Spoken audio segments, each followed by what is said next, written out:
Hello, and welcome to another episode of Solipsist Watched, where this week I watched Bedazzled from 2000. This is a movie I forgot about, actually, and I was thinking back on it. I decided to watch it this week because I was thinking about Brendan Fraser, and he's had a resurgence recently, which I'm glad to see. He's a very beloved actor from the 2000s that had a lot of things happen to him, and his career sort of disappeared for a while. I'm always happy to see him because he seems like a lovely person who does good work and is just kind. And so I was thinking about him and looking through my collection for movies with him that I hadn't watched yet, and this was on the list. This is a movie I don't really remember much about from when it came out. What I do remember, though, is that it is the movie, depending on which poster I put up on the video. I remember it as the movie that was in the local, always in the local video rental store on the shelf with Elizabeth Hurley with her very pronounced décolletage on display over the shoulder of Brendan Fraser. And that's not the best reason to remember it, but that was kind of the only thing. It's a very striking image, and especially when you are young, it sticks out. It was also, I think it was one of those things that people tried to guide my eyes away from for whatever reason. It's also, just as a side note, particularly weird because I don't know where Elizabeth Hurley is not a particularly buxom woman. She's not flat, but she doesn't have a huge chest, and so it's just a very weird decision for the cover to have her in this position. It's not even really relevant to the content of the film itself. That point never comes up. Her character does use sex appeal in some regard, but that's not really how she uses it. So it's just weird, and it just sticks in my mind as that's one of the few things I remember from about the time this movie came out and was kind of popular. This is kind of an odd movie because it strikes right in the middle of, well, sort of the end of a certain 90s sort of style of comedy and romantic comedy that would slowly be corrupted and or peter out over the remainder of the 2000s. This is a very 90s feeling film, despite the year that it came out. Of course, it was produced a little bit earlier.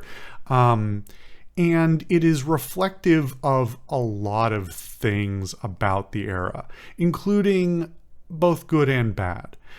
There are certainly a lot of elements of this film that I don't think age particularly well, at least in terms of cultural norms and social norms. There's a lot of jokes that are not particularly edgy or, off color, but they're a little like, I don't think that would fly today.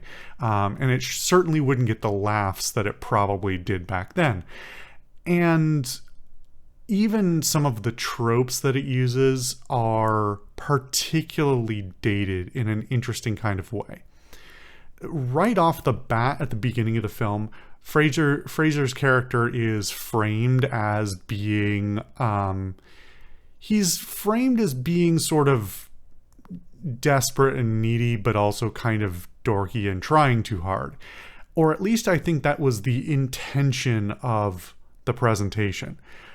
What the character actually comes off as, to me, for that first little chunk of the movie, is really creepy. Like, he says some stuff that is definitely would not fly today, and the fact that it's a little hard to read out of context, because even in the context of the movie and the time that it came out, all the characters around him treat him like an outcast for doing these things. What's interesting to reflect upon, though, is that they are it's probably not for quite the same reason and not with quite the same depth of revulsion that I am now having to it 25 years later. That's a different kind of vibe than would have been at the time. There was a lot of, in the 90s and 2000s, there was a lot of, how can I put this? Let's just say misogynistic behavior from men in general that just got basically played for laughs, or was presented with the kind of, oh, boys will be boys kind of stuff that is not shown explicitly in this film. So I think it's kind of worth considering that you have to have sort of been there to understand the full context of how this would have been read at the time. Because I don't think the movie wants to present him as kind of off-putting and gross as he seems. He seemed to me watching this now. So instead, I think their intention is for him to be just sort of a little gross and pretty charmless, and somebody who his work compatriots just want to avoid because he's that guy at the office. There's lots of other little things that run throughout the film that I think fall into sort of the same thing. There's some jokes, there's some extended bits. There's nothing strikes me as super offensive in any way, just kind of aged out. Actually, I will say one joke that did seem aged but also was sort of handled kind of okay is there's a bit where he's supposed to be gay, and that would have been ripe for joking about in the year 2000.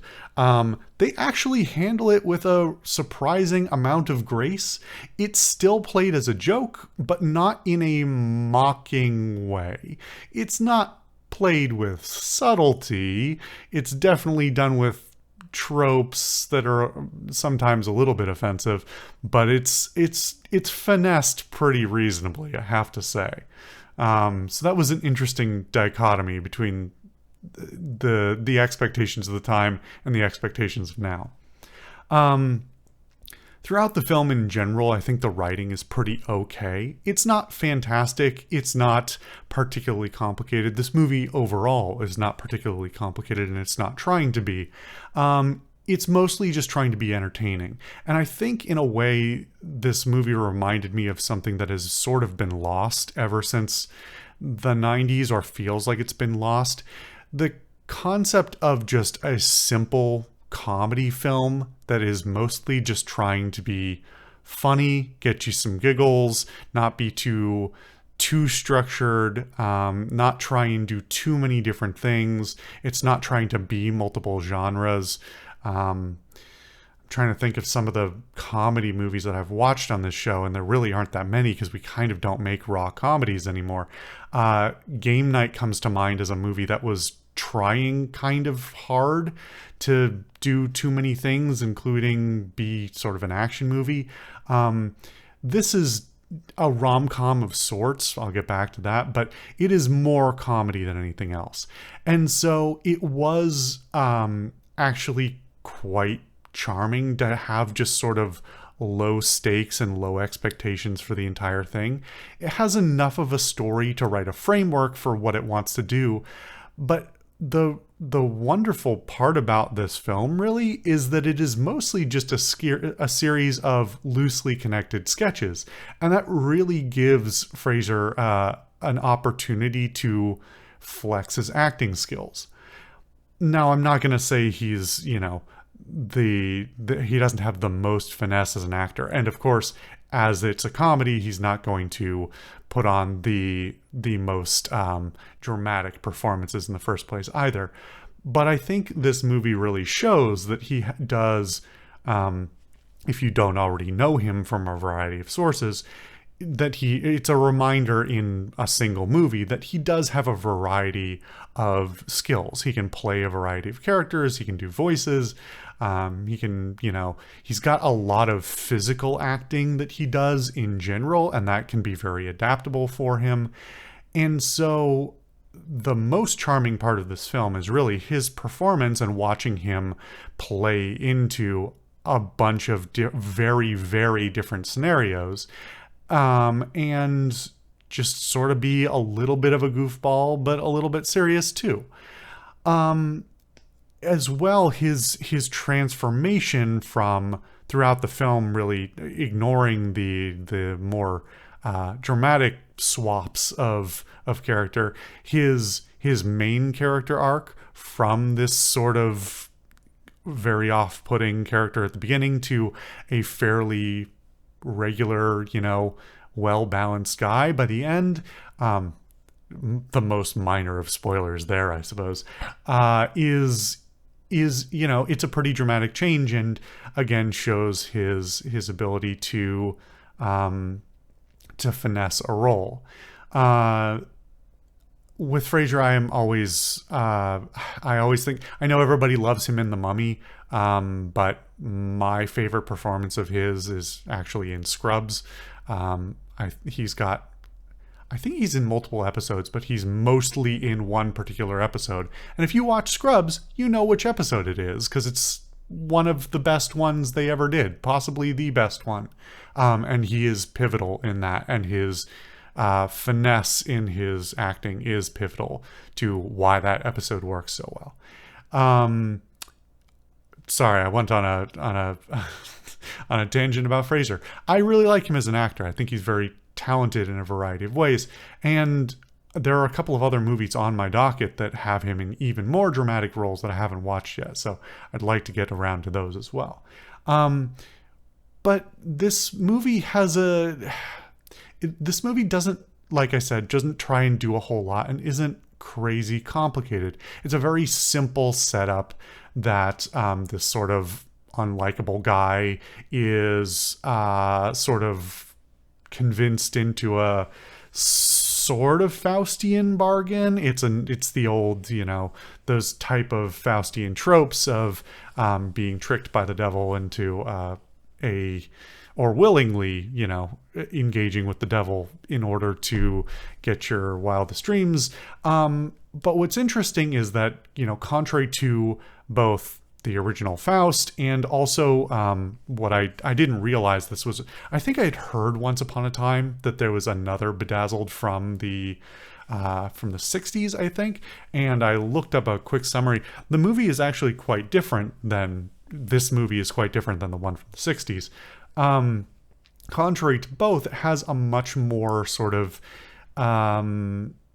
I don't want to say satisfying arc. It's a very different arc. Faust is a very traditional tragedy in a lot of ways. It's almost in that sort of Hellenistic Greco-Roman tradition, and the original movie appears to follow a very similar kind of thing. Not quite.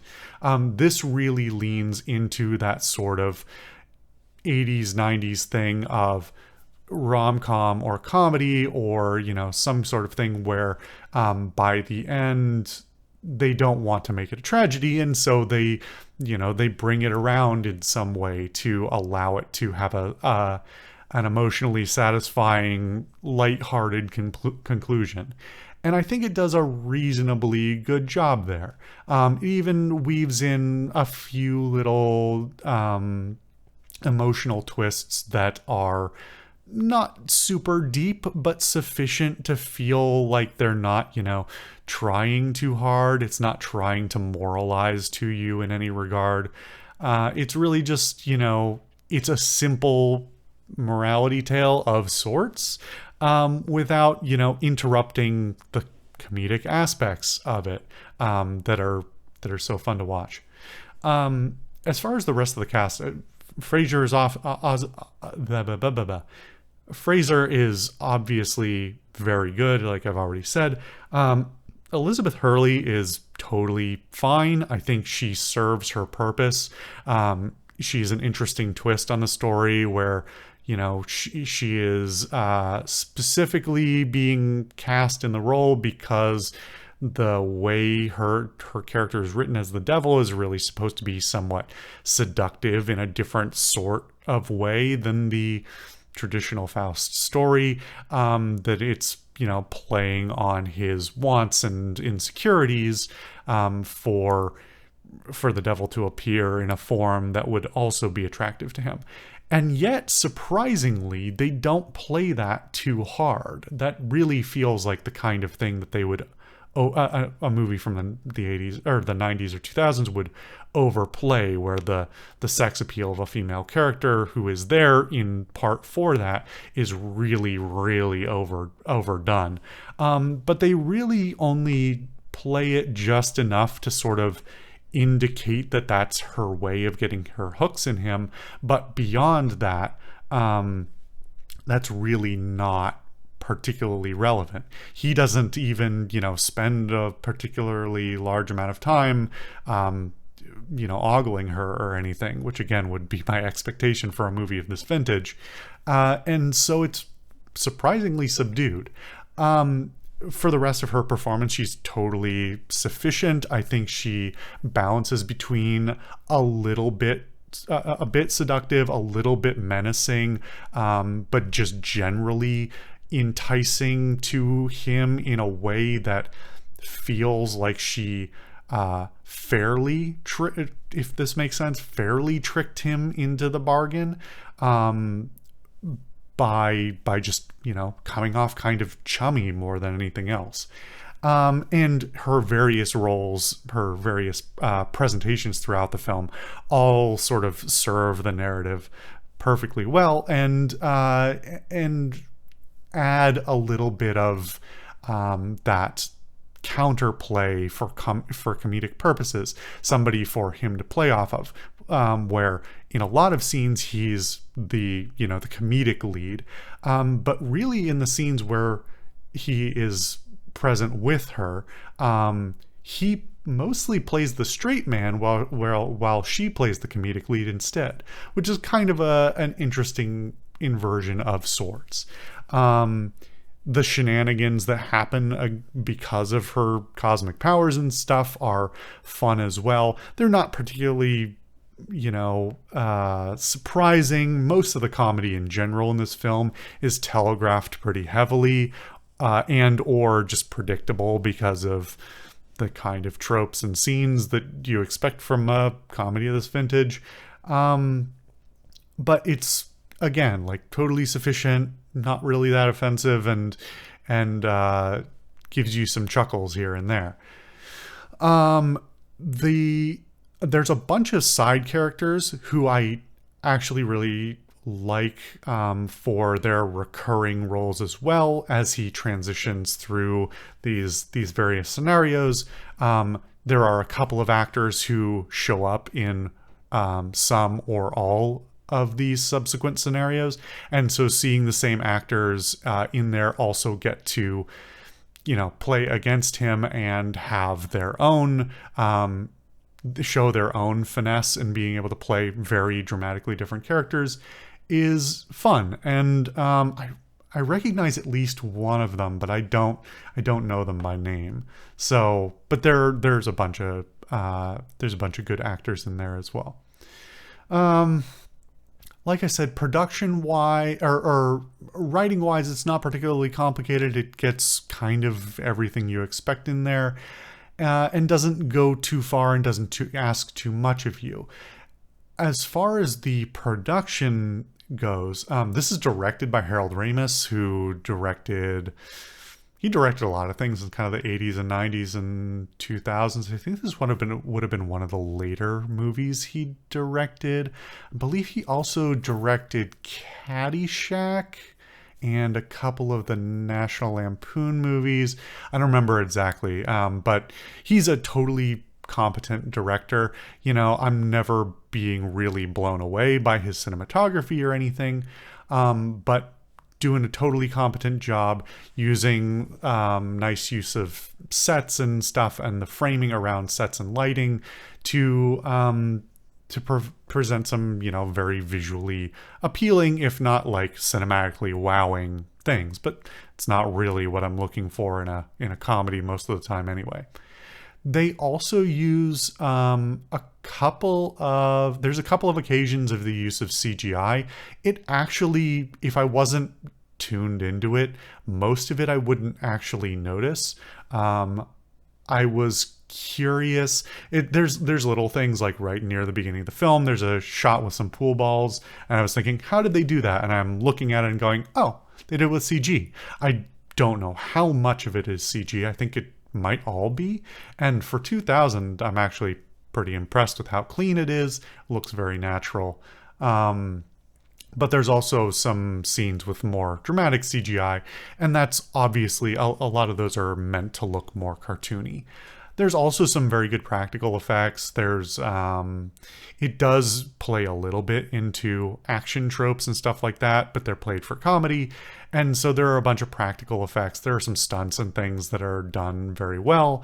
Not really a lot super positive, but not anything negative to say about either. They suit the setting, and they are executed very well under the circumstances. They're not really meant to be the best action scenes ever. They're meant to be sufficient, and they're totally sufficient.